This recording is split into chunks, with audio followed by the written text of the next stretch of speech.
Hello दोस्तों, बहुत बहुत आपका स्वागत है मेरे यूट्यूब चैनल गवर्नमेंट गुरुजी के ऊपर। दोस्तों, जैसा कि आप सभी को पता ही है कि हम अपने यूट्यूब चैनल पर नए नए सब्जेक्ट्स के ऊपर एनालाइज करते हैं, उस पर चर्चा करते हैं। तो आज का जो विषय है वो रोजगार से संबंधित है। और जैसा कि आप सभी जानते हैं कि इस कोरोना काल में कई लोगों की नौकरियां भी चली गई हैं और रोजगार का सभी लोग इंतजार कर रहे हैं। तो दोस्तों, इसलिए जो आज हमने विषय का चयन किया है वो आपके रोजगार से संबंधित है। इसमें मैं आपको सबसे पहले बताना चाहूँगा कि गृह मंत्रालय ने CAPF ग्रुप के अंदर जो हमारे CISF है उसमें एक नया प्रयोग स्टार्ट किया है, जिसके अंतर्गत सबसे पहले कुल 2000 अलग अलग पदों पर, जिसमें कांस्टेबल, हेड कांस्टेबल, ASI और SI के पदों पर कुल 2000 पूर्व सैनिक जो कि सेना से सेवानिवृत्त हुए हैं उनको पहले नियुक्त किया जाएगा एज ए एक्सपेरिमेंट। और जब यह पद्धति पूरी तरह से लागू हो जाएगी, सफलतापूर्वक इसका क्रियान्वयन हो जाएगा, उसके उपरांत 6 माह के अंदर गृह मंत्रालय इसको दोबारा रिव्यू करेगा। और अगर यह सभी चीज़ें सही तरीके से, सुनियोजित तरीके से चलती हैं तो इस रेशियो को बढ़ा करके कुल 50% पर लेकर आया जाएगा। तो दोस्तों, सबसे पहले फेज में गृह मंत्रालय ने कुल 2000 पदों की भर्ती के लिए स्वीकृति दी है और इसी के ऊपर आज हम चर्चा करने वाले हैं। दोस्तों, चलिए चलते हैं विषय के ऊपर। दोस्तों, विषय पर चर्चा शुरू करने से पहले मैं आपको बताना चाहूँगा कि हमारा देश कोरोना के भौकाल से बाहर निकल चुका है और अब मोदी जी ने हम सबको एक नया मंत्र दिया है, दवाई भी और कड़ाई भी। जैसा कि हमारे सभी CAPF बल सदस्यों को कोरोना के पहले डोज का टीका लग चुका है और इसके 28 दिन के बाद दूसरा डोज की भी तैयारी बड़ी ज़ोर शोर से चल रही है। दोस्तों, मुझे आशा ही नहीं, विश्वास है कि आप सभी पूरी तरीके से स्वस्थ होंगे और आपका परिवार भी पूरी तरीके से खुशमय जीवन व्यतीत कर रहा होगा। और इसी आशा के साथ अब हम चर्चा शुरू करते हैं विषय के ऊपर। जी हाँ दोस्तों, तो पहले मैं आपको दोबारा बता दूं कि ये जो भर्ती है इसमें कई लोगों को बहुत कन्फ्यूज़न हो रही है कि ये भर्ती कैसे होगी, क्योंकि आज तक जितनी भर्तियां हुई हैं सभी में पहले एडवर्टाइजमेंट निकाला जाता है, उसके बाद आपसे रजिस्ट्रेशन कराया जाता है, उसके बाद फिजिकल टेस्ट होता है, रिटन टेस्ट होता है और स्किल टेस्ट होता है, उसके बाद उसकी मेरिट बनाई जाती है, फिर आपका मेडिकल होता है और उसके बाद आपको प्रशिक्षण के लिए भेजा जाता है। लेकिन दोस्तों, ये जो अपॉइंटमेंट है ये एक बहुत ही यूनिक और बहुत ही नया प्रयोग है। तो चलिए इसके विषय के ऊपर क्रमवार तरीके से चर्चा करते हैं। आइए चलते हैं सबसे पहले बिंदु की ओर, और जिसमें सबसे पहले मैं आपको यह स्पष्ट करना चाहूँगा कि ये भर्ती है, ये एक एग्रीमेंट है। तो दोस्तों, जैसा कि इस विज्ञापन में कहीं पर भी भर्ती शब्द का उपयोग नहीं किया है, अगर आप इस विज्ञापन को पूरा ध्यान से पढ़ेंगे तो आपको यह स्पष्ट हो जाएगा कि इस पूरे एडवर्टाइजमेंट में कहीं पर भी रिक्रूटमेंट वर्ड का इस्तेमाल नहीं किया गया है, जो कि एक एग्रीमेंट है, एक जो फॉर्म भरेगा, जो अप्लाई करेगा उसके और CISF के बीच, और जिसमें जिस पूर्व सैनिक जो कि आर्मी से सेवानिवृत्त है उसकी जो नियुक्ति होगी वो सबसे पहले 1 वर्ष के लिए की जाएगी और उसके प्रदर्शन और उसकी सफलतापूर्वक कर्तव्य निर्वहन को देखते हुए उस अनुबंध को 2 साल या इससे ज़्यादा वर्षों के लिए आगे बढ़ाया जा सकता है। और दोस्तों, इस प्रकार के अनुबंध नियुक्ति के पीछे गृह मंत्रालय का मुख्य उद्देश्य जो वर्तमान में तैनात जवान है उनके संदर्भ में आने वाली लागत, जैसे कि एक जवान का 1 महीने की तुलना मान लीजिए 1,50,000 बैठती है, तो अगर यही कॉन्ट्रैक्ट अपॉइंटमेंट होगा तो उसकी लागत 1 लाख कम होकर के मात्र 50,000 ही रह जाएगी,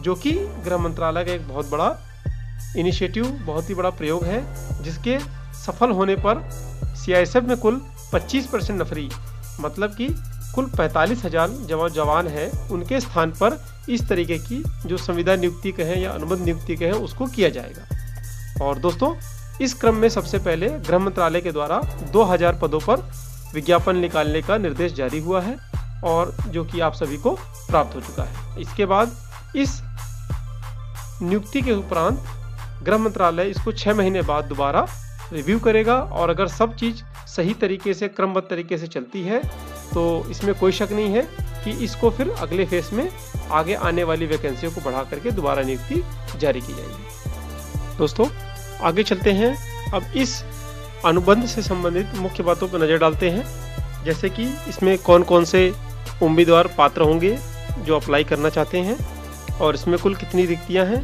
अलग अलग पदवार, और नियुक्ति होने के बाद उनको कहां कहां तैनात किया जाएगा, और इस संदर्भ में उनको क्या वेतन दिया जाएगा। तो दोस्तों चलिए नज़र डालते हैं सबसे पहले पात्रता के ऊपर।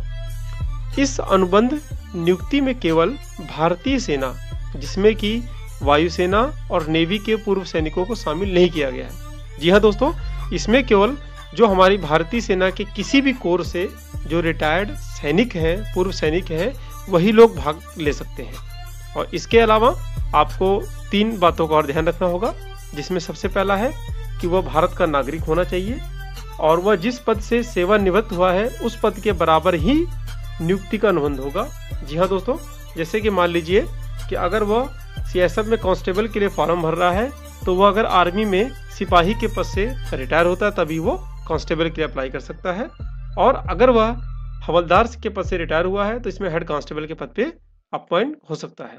और आगे इसमें अगर वो नायक सूबेदार के पद से रिटायर होता है तो यहाँ पर वो एएसआई पे अपॉइंट हो सकता है। इस तरीके से अगर वो सूबेदार होता है तो वह सब इंस्पेक्टर के पद पे अप्लाई कर सकता है। अब आगे अगली पात्रता पे नज़र डालते हैं। जी हाँ, ये संबंधित है शारीरिक मापदंड से। इसमें उम्मीदवारों के लिए कुछ शारीरिक मापदंड भी तय किए गए हैं, क्योंकि ये एक फोर्स से संबंधित व्यक्तियों का प्रश्न है, तो जाहिर सी बात है कि सभी इसमें हट्टे कट्टे और अच्छे आदमी भर्ती होने चाहिए, नियुक्ति होने चाहिए, इसलिए इसमें इसका प्रावधान भी रखा गया है। तो चलिए नज़र डालते हैं। शारीरिक मापदंड में ऊंचाई सामान्यतः 170 सेंटीमीटर होनी चाहिए। जी हाँ दोस्तों, इसमें पहाड़ी और एसटी ओबीसी जो उम्मीदवार उनको छोड़ करके बाकी जो सामान्य श्रेणी के उम्मीदवार होंगे जो अप्लाई करेंगे, उनकी जो ऊंचाई होनी चाहिए वो औसत ऊंचाई 170 सेंटीमीटर की होनी चाहिए। और अगर वह मान लीजिए किसी पहाड़ी क्षेत्र का रहने वाला है और वो अप्लाई करता है तो उसके लिए ये घट करके 165 सेंटीमीटर, और अगर वह एसटी कैंडिडेट है तो उसके लिए 162.50 सेंटीमीटर हाइट का प्रावधान रखा गया है। और दोस्तों अब आगे नजर डालते हैं छाती की माप के ऊपर, यानी कि जो चेस्ट एक्सपेंशन आपको करना है उसमें यदि वो जनरल कैंडिडेट है तो उसको 80 सेंटीमीटर से 85 सेंटीमीटर तक अपनी चेस्ट को एक्सपेंशन करना पड़ेगा, और अगर वो पहाड़ी क्षेत्र का है तो उसके लिए भी यही पात्रता रखी गई है। लेकिन यहाँ पर अगर वो एसटी कैंडिडेट है तो उसके लिए यह 77 सेंटीमीटर उसको नॉर्मल होगा, और फुलाने पर उसकी जो छाती है वो 82 सेंटीमीटर पर जानी चाहिए। और अब बात करते हैं मेडिकल एग्जामिनेशन के ऊपर, चिकित्सीय परीक्षण। तो दोस्तों चिकित्सीय परीक्षण के लिए जब आप फॉर्म भरेंगे, अप्लाई करेंगे, तो आपको अपने संबंधित जिला जो अस्पताल होगा वहाँ किसी भी गवर्नमेंट डॉक्टर से फिटनेस प्रमाण पत्र लेके आना होगा, और उसके उपरांत ही आपका जो फॉर्म है उसको एक्सेप्ट किया जाएगा। तो अब आगे नज़र डालते हैं वैकेंसी के ऊपर, जो कि एक महत्वपूर्ण विषय है। जी हाँ दोस्तों, तो नज़र डालिए क्रम में सबसे पहले जो आरक्षक जीडी है, यदि वो कोई पूर्व सैनिक जो कि सिपाही के पद से सेवानिवृत्त हुआ है तो वह केवल आरक्षक जीडी के पद पर ही आवेदन डाल सकता है, और इसकी कुल जो रिक्तियाँ हैं वो 1326 है, जो कि अलग अलग जो सीएसएफ की इकाइयाँ हैं वहाँ के लिए होगी, उसके बारे में हम आगे चर्चा करेंगे। और अगला जो पद है वो है हवलदार। तो जो हवलदार से रिटायर्ड होगा वो हेड कांस्टेबल जीडी के पद पर डाल सकता है, जिसकी कुल वैकेंसी 424 है। और तीसरे क्रम में नायक सूबेदार, अगर वह नायक सूबेदार है तो वह एएसआई यानी कि सहायक उप निरीक्षक एग्जीक्यूटिव के पद पे अप्लाई कर सकता है, जिसकी कुल 187 वैकेंसियां हैं। और अंतिम और सबसे आखिरी में सूबेदार, अगर वह सूबेदार के पद से रिटायर्ड है तो वह सब इंस्पेक्टर एग्जीक्यूटिव के पद पे भर सकता है, जिसकी कुल वैकेंसियां 63 है। और यदि इन अलग अलग पदों की वैकेंसी को जोड़ दिया जाए तो कुल हमारा 2000 पद हो जाते हैं। और अब यहाँ चर्चा करते हैं सबसे महत्वपूर्ण तथ्य के ऊपर कि आपका मान लीजिए इसमें चयन हो जाता है, और चयन होने के बाद आपको कहाँ कहाँ पे ड्यूटी के लिए तैनात किया जाएगा, क्योंकि दोस्तों ये एक ऑल इंडिया लेवल बेस की जॉब है, तो यहाँ पर आपको भारत में कहीं भी तैनात किया जा सकता है। लेकिन इसमें एक नया यूनिक सिस्टम लगाया गया है जिसके बारे में हम चर्चा करते हैं। जैसा कि आप ये चार्ट देख रहे हैं, इस चार्ट में आपको CISF की 13 यूनिटों के नाम दिए गए हैं। उसके सामने स्टेट और उनके सामने रैंकवार और पदवार वैकेंसी दिखाई गई है। तो दोस्तों, आप सबसे पहले जिस पद के लिए, जिस राज्य के लिए अप्लाई करेंगे, इसमें आपको कुल जो है 3 प्रेफरेंस देने हैं। और इन 3 प्रेफरेंस में जो आप सबसे पहला प्रेफरेंस देंगे, सबसे पहले आपको अपना आवेदन वहीं पर भेजना है। और अगर आपका मेरिट के आधार पर चयन हो जाता है तो आपको परमानेंट उसी इकाई में ही पोस्टिंग दी जाएगी और आपको अंतिम में उसी इकाई में ही रखा जाएगा। इसमें आपको पोस्टिंग का कोई प्रावधान नहीं है, इसमें स्थानांतरण की कोई सीमा नहीं है कि आपको एक बार यहाँ रखा जाएगा फिर वहाँ से पोस्टिंग कर दी जाएगी, कहीं और भेज दिया जाएगा, ऐसा कुछ नहीं है। आप मान लीजिए जैसे पहले क्रम में SECL बिलासपुर जो कि छत्तीसगढ़ में यूनिट है, वहाँ पर अगर आपका चयन होकर नियुक्ति होती है तो आपको अपने रिटायरमेंट तक या आपको जब तक इस अनुबंध में रखा जाता है तब तक आपको उसी यूनिट में ही लगातार रहना है। तो आपको इससे स्पष्ट हो गया कि इस चार्ट के अनुसार जो आप देख रहे हैं सामने, इसमें आपको CISF की यूनिटों के अनुसार अगर आप प्रेफरेंस देना चाहते हैं तो राज्य को और इकाई को देख करके और पोस्ट को देख करके आप इसमें प्रेफरेंस अपना दे सकते हैं। और अब चर्चा करते हैं सबसे महत्वपूर्ण और सबसे जरूरी तनख्वाह के ऊपर कि काम तो आप फौज का करेंगे लेकिन आपको तनख्वाह कितनी मिलेगी। तो जी हाँ दोस्तों, इसमें तनख्वाह नाम का कोई शब्द नहीं है, यानी कि इसमें आपको एक आपकी जो वेजेस है, आपकी जो मजदूरी है, आपका जो पारिश्रमिक है उसको तय कर दिया गया है। जैसे मान लीजिए जो कोई हमारा सिपाही आरक्षक के पद पर नियुक्त होगा उसकी तनख्वाह मासिक 25,000 होगी, फिक्स सैलरी। इसमें आपको कोई DA, कोई CA, कोई HRA या कोई अन्य तरीके का आपको कोई भी फाइनेंशियल बेनिफिट जो कि आपके समक्ष जो कांस्टेबल पदस्थ है उनके बराबर है उसमें से आपको नहीं दिया जाएगा। इस तरीके से इसमें कांस्टेबल GD 25,000, हेड कांस्टेबल के लिए 30,000, ASI के लिए 35,000 और SI के लिए 40,000 रुपये फिक्स कर दिया गया है। इतनी ही सैलरी, इतनी ही वेजेस आपको दी जाएगी। और अब चर्चा करते हैं कि इस सैलरी के अलावा आपको क्या मिलेगा। तो अन्य वित्तीय लाभ में हम सबसे पहले चर्चा करेंगे कि नियमित केवसुबा कार्मिकों की तरह किसी प्रकार के भत्ते के लिए आप पात्र नहीं है। जी हाँ दोस्तों, जैसे जो हमारा रेगुलर अपॉइंटमेंट होता है किसी कांस्टेबल का या कोई CISF एम्प्लॉयज़ का, तो उनको कई तरीके के बेनिफिट मिलते हैं। जैसे कि उनको वॉशिंग अलाउंस मिलेगा, उनको सेविंग अलाउंस मिलेगा, उनको हेयर कट अलाउंस मिलेगा, उनको DA मिलेगा, HRA मिलेगा, TPT मिलेगी और उनको एक सैलरी मिलेगी जो हर साल में बढ़ोतरी जिसकी होती रहती है। तो दोस्तों, ये सारी चीज़ें आपके ऊपर लागू नहीं होंगी।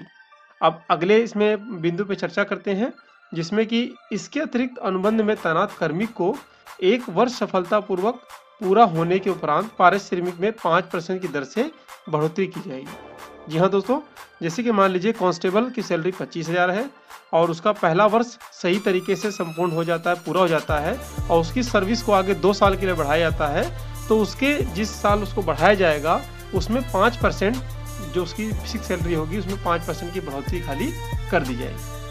और आगे इसमें आपको जैसे मैंने पहले बता दिया कि HRA और रिड्यूस्ड HRA आपको देय नहीं होगा और ना ही आपको TADS में मिलेगा।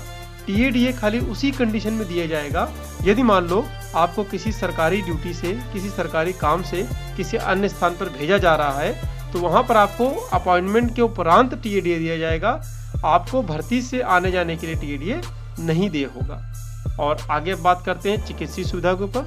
तो दोस्तों, इसमें आपको जैसा कि आपको पता है कि आप नियमित कर्मचारी के अनुसार भर्ती नहीं होंगे, तो इस वजह से आपको उनके बराबर जो चिकित्सा सुविधा वो नहीं मिलेगी। हालांकि आपको जो पूर्व सैनिक का जो आपका ECHS कार्ड बना हुआ है उसके अनुसार आप अपने ट्रीटमेंट को जारी रख सकते हैं। तो आगे आप चर्चा करते हैं हमारे महत्वपूर्ण बिंदु पर। जी हाँ, आवास सुविधा। तो दोस्तों, इस अनुबंध में आवास सुविधा आपको प्रदान नहीं की गई है। मतलब यदि आप सोच रहे हैं कि हम अपने परिवार को इसमें रख करके बच्चों को पढ़ाई लिखाई कराएंगे या उनको क्वार्टर मिलेगा या आपको HRA मिलेगा, तो दोस्तों इस तरीके की कोई भी आप मांग नहीं कर सकते हैं। और इसमें एक यह प्रावधान किया गया है कि यदि बल सदस्य अकेले रहना चाहता है तो जो हमारे नॉर्मल CISF के जवान रहते हैं उनके बराबर जो बैरिकें हैं उनमें वह रह करके अपना ड्यूटी को निर्वहन कर सकता है, जिसमें उसको मेस की सुविधा उपलब्ध नहीं होगी। उसको अपना जो सारा ये काम तामझाम है ये उसको अपने अनुसार मैनेज करना होगा, अपने हिसाब से देखना होगा। चलिए अब आगे नज़र डालते हैं कि सबसे महत्वपूर्ण बिंदु कि हम इसमें आवेदन कैसे करें। तो दोस्तों वीडियो देखते देखते आप नीचे हमारे सब्सक्राइब बटन को दबा करके चैनल को सब्सक्राइब जरूर करें, ताकि इस तरीके की CAPF गवर्नमेंट एम्प्लॉय से संबंधित जितनी भी जानकारी है और मेरे द्वारा जो भी बनाया गया वीडियो है वो सबसे पहले आप तक पहुंचे। तो दोस्तों चैनल को लाइक, शेयर और सब्सक्राइब जरूर करें। और अब आगे नज़र डालते हैं कि इसमें हम आवेदन कैसे करें। तो दोस्तों इसमें आवेदन करना बहुत ही आसान है। इसमें सबसे पहले आपको जो विज्ञापन है, विज्ञापन में जो प्रोफार्मा आई दिया गया है उसको भर करके और उसको एक PDF फाइल में तैयार करना है। तो उसके बारे में हम आपको आगे जानकारी देंगे कि आपको उसको कैसे भरना है। तो सबसे पहले आप ये समझ लीजिए कि सबसे पहले जो आपको PDF बनाना है वो 3 फाइलें तैयार करनी है। उन 3 फाइल में जो सबसे पहली फाइल होगी उसमें प्रोफार्मा जो आई है उसको पूरा भर के और आपको स्कैन करना है। और दोस्तों और इसको आपको कोई हार्ड कॉपी नहीं भेजनी है, कोई पोस्ट के माध्यम से, कोरियर से, कोई अन्य तरीके से, ना ही ऑनलाइन अप्लाई करना है। इसमें आपको 3 फाइल बना करके और जस्ट एक ईमेल कर देना है जो आपके कंसर्न सेक्टर IGs होंगे जिसके अंदर आप पोस्टिंग अपने लेना चाहते हैं। इसके बारे में मैं आपको आगे जानकारी दूंगा। तो इस ईमेल में आपको ये ध्यान रखना है कि जो आप विषय डालेंगे उस विषय में आपको ये लिखना है application for engagement of ex army personnel on contractual appointment basis in CICF। ये आपको दोस्तों इसमें लिखना होगा। तो चलिए अब डालते हैं सीक्वेंस, क्रमवार तरीके से मैं आपको बताता हूं कि आपको आवेदन को कैसे करना है। सबसे पहले क्रम में जैसा कि मैंने आपको बताया प्रोफार्मा आई को आपको भरना है और उसकी PDF फाइल को तैयार करना है। तो उसको आपको नाम देना है अटैचमेंट 1। और उस अटैचमेंट 1 में जो आप PDF फाइल बनाएंगे उसमें आपको ये ध्यान रखना है कि उसका जो फाइल का साइज है वो 25 MB या उससे कम होना चाहिए, यानी कि वो फाइल 25 MB से ज़्यादा नहीं होनी चाहिए। और अब दूसरी फाइल की चर्चा करते हैं, यानी कि अटैचमेंट 2। जो आप दूसरी फाइल स्कैन करेंगे, जो PDF बनाएंगे, उसका आपको नाम देना है अटैचमेंट 2। और इस अटैचमेंट 2 में कुछ कागजात आपको स्कैन करके अपने सिग्नेचर करने हैं और सिग्नेचर करने का उसकी PDF फाइल तैयार करनी है। उसका आकार भी 25 MB तक या 25 MB से कम होना चाहिए। तो अटैचमेंट 2 में आपको जिन दस्तावेजों को लगाना है उसके बारे में मैं आपको जानकारी देता हूं।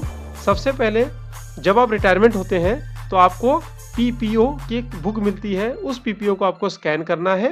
वो पहले आपको उसको जेरॉक्स करनी है, उस पर साइन करना है, उसको स्कैन करना है। और उसके बाद में आपका डेट ऑफ बर्थ सर्टिफिकेट, चाहे वो आप 10th की मार्कशीट से लगा दें, चाहे आपको म्युनिसिपल कॉर्पोरेशन के द्वारा इशू किया गया आप उसको भी लगा सकते हैं। और इसके बाद जब आप सेवा को छोड़ते हैं तो वहाँ से आपको डिस्चार्ज सर्टिफिकेट मिलता है, उसको आपको स्कैन करके स्वहस्ताक्षरित करके PDF बनाना है। और उसके बाद आपका सर्टिफिकेट ऑफ एजुकेशन, जिसमें आप 10th 12th या आप जिस पद के लिए अप्लाई कर रहे हैं उसको आपको लगाना है। और आगे copy of I card issue by the IA, यानी कि Indian army ministry of defence on retirement. तो जब आपने सेवानिवृत्त लिया उस समय आपको जो आई कार्ड सेवानिवृत्त वाला मिला होगा उसको भी PDF आपको इसमें संलग्न करना है। और दूसरे क्रम में medical fitness certificate issued by the any government doctor. जैसा मैंने आपको बताया कि आप अपने किसी भी सरकारी जो चिकित्सक है, जो कि वहाँ के जिला चिकित्सालय में हो या मेडिकल कॉलेज में हो, लेकिन वो सरकारी डॉक्टर होना चाहिए, उससे आप फिटनेस सर्टिफिकेट बना करके आपको इसमें लगाना है। और सबसे अंतिम में इस विज्ञापन के अंत में एनेक्जर 2 जो कि क्वेश्चनरी प्रश्नावली है, उस प्रश्नावली में आपको सभी जो प्रश्न है उन पे टिक मार के और अपना साइन करके उसको भी स्कैन करना है। तो दोस्तों जो अटैचमेंट 2 फाइल बनाएंगे उस अटैचमेंट 2 फाइल में टोटल आपको इन 7 जो दस्तावेज हैं उनकी एक ही फाइल तैयार करनी है और सभी दस्तावेजों में आपके साइन होने चाहिए। और अब सबसे अंतिम में बात करते हैं अटैचमेंट 3 और अंतिम अटैचमेंट की। तो जो अटैचमेंट 3 है उसमें आपको सबसे आसान है, उसमें आपको हाल ही का एक फ़ोटो खींचना है। उस फोटो के पीछे बैकग्राउंड में आप कुछ भी ले सकते हैं, लेकिन जो फोटो हो उसमें आपको चश्मा नहीं लगाना है, उसमें आपको कैप नहीं लगाना है और ऐसी फोटो खींचना है जो स्पष्ट होती हो, जो सामने से दिखाई दे और जो JPEG फॉर्मेट में ही हो। उसके अलावा PNG या जो अदर फॉर्मेट वो नहीं चलेगा, इसमें आपको JPG फॉर्मेट होना चाहिए और आपकी जो फोटो का साइज होगा वो 50 से 100 KB के बीच में होना चाहिए, इससे ज़्यादा बड़ी फाइल नहीं होना चाहिए। दोस्तों यहाँ पर आप पहुँच चुके हैं आवेदन कैसे करें, और अब इसके बाद आवेदन सारा बनाने के बाद आपको कैसे भेजना है इसके बारे में चर्चा करेंगे। तो चलिए चलते हैं, अब मैं आपको बताता हूँ कि आवेदन भरने के बाद आपको भेजना कैसे है। दोस्तों, यहाँ आपको बहुत सावधानी पूर्वक काम करना है, क्योंकि मान लीजिए आपने आवेदन सही प्रकार से भर दिया है लेकिन आपने उसको गलत एड्रेस में भेज दिया तो आपका ये अपॉइंटमेंट नहीं होगा। तो इसको बहुत ही ध्यान से आपको काम करना है। और अगर आप सही तरीके से आवेदन भरना चाहते हैं तो इसमें आप सबसे पहले ये करें कि जो जो दस्तावेज आपको इसमें PDF बनाने हैं उसको पहले इकट्ठा कर लें, उसकी एक फ़ोटोकॉपी कर लें और फोटोकॉपी करने के बाद उसमें अपने साइन करें और उसके बाद उसको स्कैन करें। तो दोस्तों, जैसे मान लीजिए कि मैं बताता हूँ, मैं एक उम्मीदवार हूँ, मैं पूर्व सैनिक में सिपाही के पद से रिटायर हूँ और अब मैं चाहता हूँ कि मैं जो सेकेंड नंबर क्रम में CISF यूनिट SECL बिलासपुर है, मैं वहाँ पे अपनी नियुक्ति कराना चाहता हूँ। तो ये आवेदन भरने के बाद मैं जो उसको एड्रेस करूँगा उस पर लिखूँगा the inspector general CISF central sector headquarters Bhilai, post Utai, district Durg, Chhattisgarh और पिन कोड 49111071। और ये लिखने के बाद जैसा मैंने आपको पीछे बताया था कि उसमें आपको लिखना है application for contractual appointment in CISF, वो आपको डालने के बाद में इसको मेल कर देना है igcs@csf.gov.in। इस तरीके से यदि मान लीजिए आप अपना आवेदन अनपारा में चाहते हैं तो उस ईमेल को आपको IG ई सेक्टर को भेजना होगा। और यदि मान लीजिए आप किसी नॉर्थ ईस्ट इकाई से बिलोंग करते हैं और वहीं पर ही अपॉइंटमेंट चाहते हैं तो वहाँ का जो कंसर्न सेक्टर IG होंगे उनको भेजना है। और इसमें आपको ध्यान ये रखना है कि आपने जो सबसे पहली प्राथमिकता दी है उसी इकाई से संबंधित जो इंस्पेक्टर जनरल है, जो IG है, उन्हीं को भेजना है। ऐसा नहीं कि मान लीजिए आप MP में रहते हैं और अप्लाई कर रहे हैं अनपारा में और एप्लीकेशन आप MP के IG को भेजेंगे, ये गलत हो जाएगा। इसमें आपको ध्यान ये रखना है कि आप जिस यूनिट के लिए अप्लाई कर रहे हैं वो यूनिट जिस सेक्टर IG के अंडर में आती है, एप्लीकेशन को हमको उस सेक्टर IG के ईमेल पर फॉरवर्ड करना है, भेजना है। तो दोस्तों, अब आगे चलते हैं, बात करते हैं सिलेक्शन प्रोसीजर की। जैसे कि पहले की भर्तियां हैं उनका चयन प्रक्रिया तो आपको पता है, तो आप चर्चा करते हैं इस भर्ती संबंधित चयन प्रक्रिया की। तो चयन प्रक्रिया में सबसे पहले जो प्राथमिक तौर पे आपको जो दस्तावेज जो आपने भेजे होंगे जो सेक्टर IGs को, वो उसको वहाँ देखेंगे और उसको एक अपने रजिस्टर में अपने दस्तावेज में रजिस्टर करेंगे। रजिस्टर करने के उपरांत वो उम्मीदवारों को अपने सेक्टर जो कंसर्न सेक्टर IG जहाँ पर एप्लीकेशन को भेजा है वहाँ से आपको एडमिट कार्ड जारी किया जाएगा। उस एडमिट कार्ड में सेक्टर IG के द्वारा बनाए गए जो रिक्रूटमेंट सेंटर होंगे वहाँ पे आपको जाना होगा। और इसके बाद जो सेकेंड क्रम है, सेकेंड क्रम में आपको एडमिट कार्ड जारी करने के बाद CISF के द्वारा एक स्क्रीनिंग कमेटी बनाई जाएगी जिसमें अलग अलग पद के अधिकारी होंगे जो इस चीज़ को मॉनिटर करेंगे कि जो सारी प्रक्रिया है एकदम निष्पक्ष और सही तरीके से हो। और तीसरे में निर्धारित तिथि पर आपको सभी मूल दस्तावेजों के साथ प्रवेश पत्र में दर्शाए गए स्थान पर उपस्थित होना है, जहां पर आपके द्वारा ईमेल के माध्यम से भेजे गए सभी दस्तावेजों को मुख्य दस्तावेजों से मिलान करके चेक किया जाएगा। तो दोस्तों, जैसा आप समझ गए होंगे कि ईमेल से आप ये जितने मैंने पिछली प्रक्रिया आपको बताई है उसके अनुसार जो जो चीज़ें आपने भेजी हैं उनको वास्तविक जो दस्तावेजों को उनसे मिलान किया जाएगा।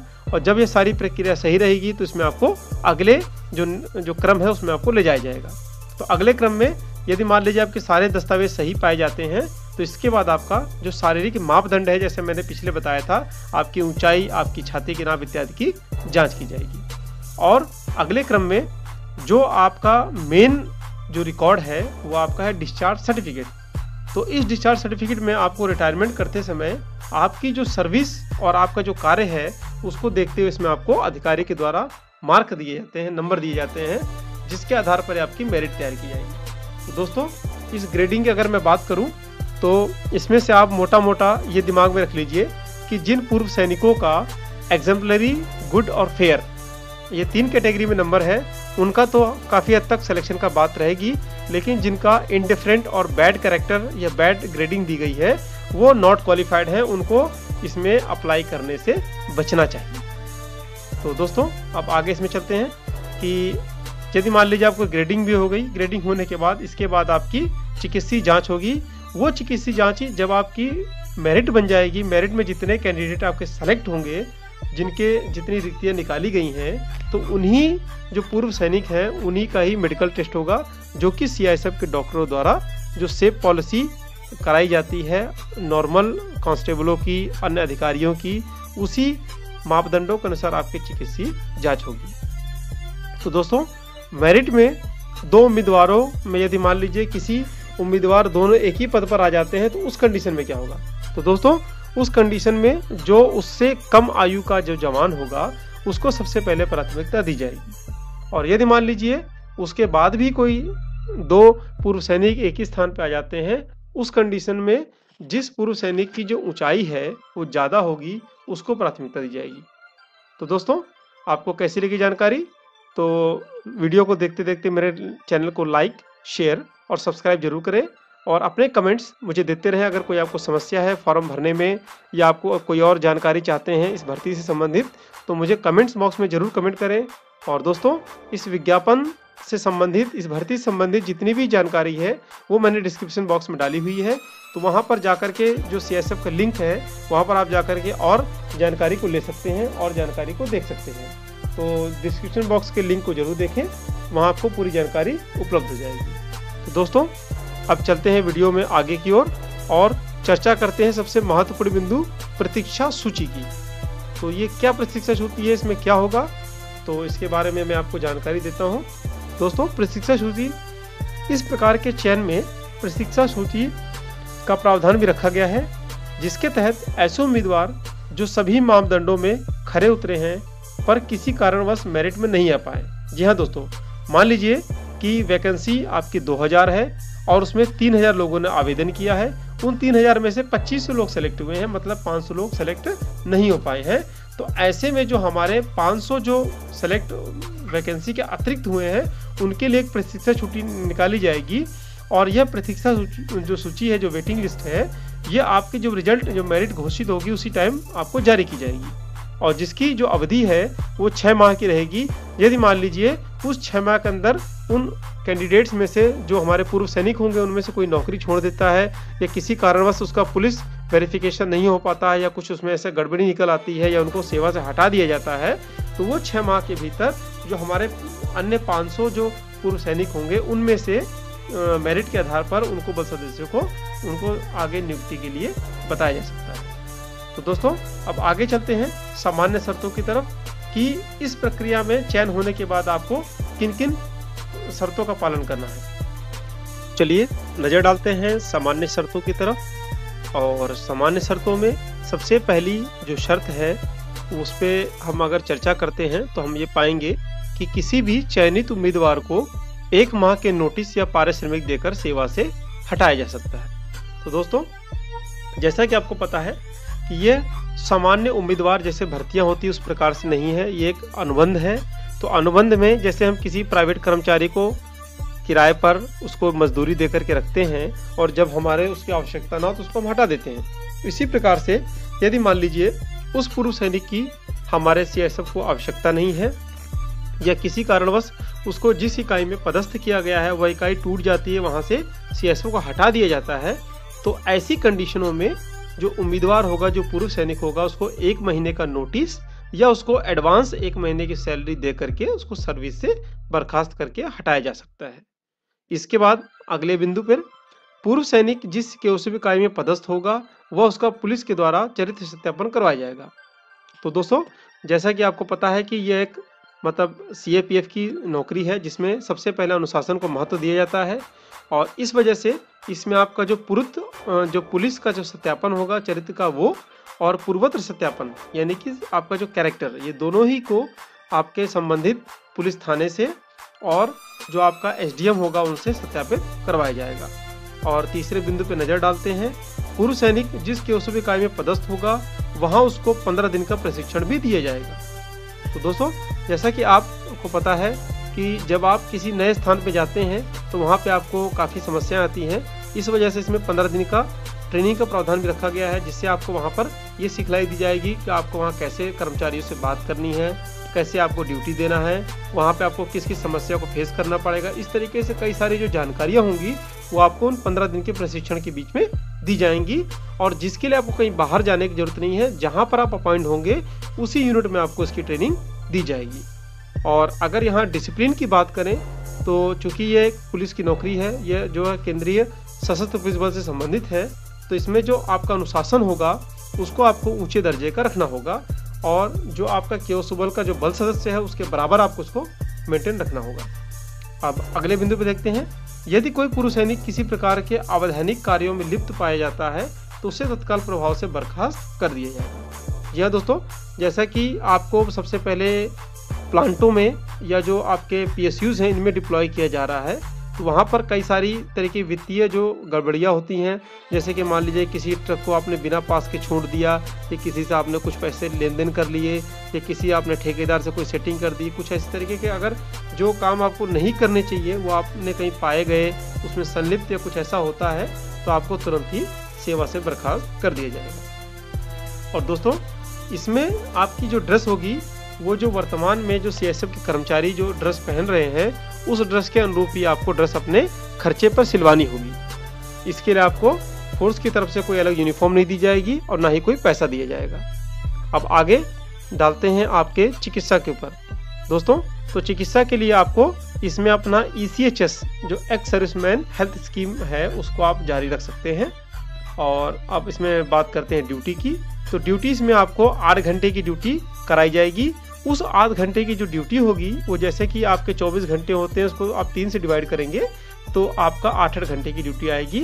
और उस 8 घंटे की ड्यूटी में आपको हो सकता है कि सुबह 5 बजे से लेकर के 1 बजे तक, या फिर आपको 1 बजे से लेकर के शाम के 9 बजे तक, या फिर आपको रात्रि के 9 बजे से लेकर के सुबह के 5 बजे तक, इस तरीके से 8 घंटे की शिफ्ट में कभी भी तैनात किया जा सकता है। और इसमें आपको रात्रि कर्तव्य के लिए भी बुलाया जा सकता है। इसमें कोई ऐसा फिक्स नहीं है कि आपको 8 घंटे करने के बाद नहीं बुलाया जा सकता। अब आगे इसमें बात करते हैं, यदि मान लीजिए आप नौकरी लेने के बाद यदि आप उसमें से बिना बताए कहीं अनुपस्थित हो जाते हैं या कहीं सेवा छोड़ के कुछ दिन के लिए चले जाते हैं, या आपने 15 दिन की छुट्टी ली और उसके बाद आप नहीं लौटते हैं, तो इस कंडीशन में जो आपकी वेजेस होगी, जो आपका पारिश्रमिक होगा, उससे इसकी कटौती की जाएगी। और अब बात करते हैं अवकाश की कि इसमें आपको कुल कितना अवकाश मिलेगा। तो इस अपॉइंटमेंट में, इस संविदा नियुक्ति में आपको कुल 15 दिन का पेड अवकाश मिलेगा। पेड अवकाश का यह मतलब है कि अगर आप 15 दिन छुट्टी जाते हैं तो उसका छुट्टी का आपका पैसा काटा जाएगा, उसकी रिकवरी की जाएगी। और अब बात करते हैं सबसे महत्वपूर्ण बिंदु, नियमितीकरण की। तो जो अनुबंध के अंदर जिस पूर्व सैनिक की नियुक्ति होगी वह CSF में या किसी डिपार्टमेंट में अपने आप को रेगुलाइज करने के लिए या इस तरीके कोई मांग नहीं कर सकता कि हम इसकी CSF के बराबर नौकरी कर रहे हैं तो हमको इसमें जो है मर्ज कर दिया जाए या ऑब्जर्व कर दिया जाए, या फिर हमको इनके बराबर तनख्वाह दिया जाए या इनके बराबर कोई सुविधा दी जाए। इस तरीके की कोई भी मांग आप नहीं कर सकते। और सबसे अंतिम और सबसे महत्वपूर्ण कि जो भी अनुबंध करता होगा या जो पूर्व सैनिक होगा उसके ऊपर CSF एक्ट एंड रूल लागू नहीं होगा।